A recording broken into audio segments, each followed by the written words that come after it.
Itinalaga bilang bagong press secretary ang veteran broadcast journalist na si Jay Ruiz. Kasabay nito, sunod-sunod na sinagot ng Presidential Communications Office ang mga tirada ni dating Pangulong Rodrigo Duterte sa administrasyon.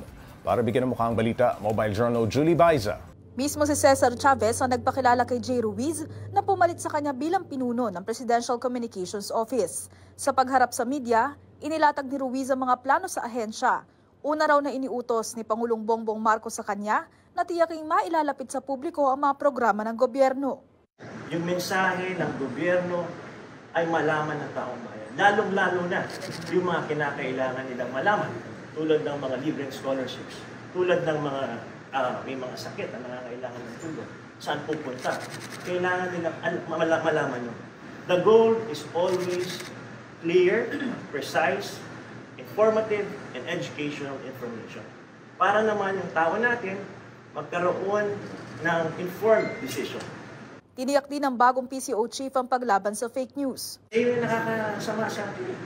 Ang dami kasinungalingan na mga sinasabi sa atin na hindi naman, wala naman facts, hindi naman base sa facts. Dapat yung atin truthful facts.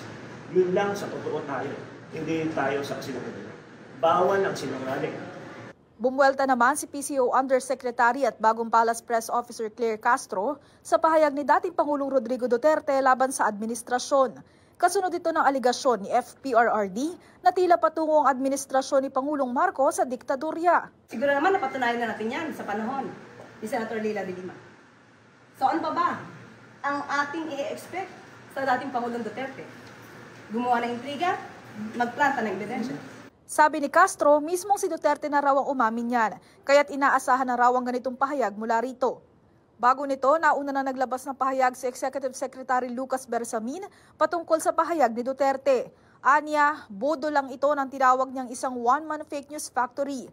May sagot din ng palasyo sa aligasyong isinusulong ng administrasyon ng impeachment laban kay Vice President Sara Duterte para hindi na ito makatakbo sa 2028 elections. Kita natin kung saan sila gumagawi.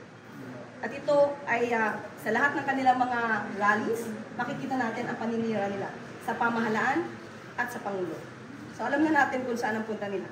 Gusto nila ulit makuha ang power. Mobile Journal Julie Baiza po, hatid ang mukha ng balita.